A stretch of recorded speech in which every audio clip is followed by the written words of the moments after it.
আজ 21শে এপ্রিল সন্ধ্যা 7টা থেকে পরবর্তী 24 ঘন্টার মধ্যে এসব জায়গায় আসতে চলেছে তীব্র কালবৈশাখী ঝড়। তো কোন কোন জায়গায় এই বৃষ্টি হতে পারে তা দেখে নেই। আগামী 24 ঘন্টার মধ্যে রংপুর, রাজশাহী, খুলনা, বরিশাল, ঢাকা এবং চট্টগ্রাম বিভাগের কিছু কিছু জায়গায় হালকা বৃষ্টির সম্ভাবনা রয়েছে।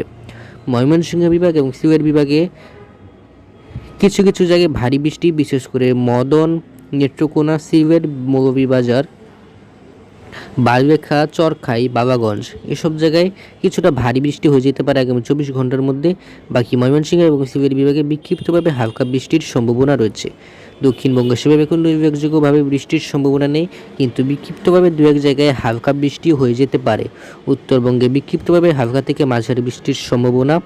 ত্রিপুরাতে সেভাবে কোনো বৃষ্টির সম্ভাবনা নেই, কিন্তু উত্তর ত্রিপুরাতে কিছুটা বৃষ্টি হতে পারে।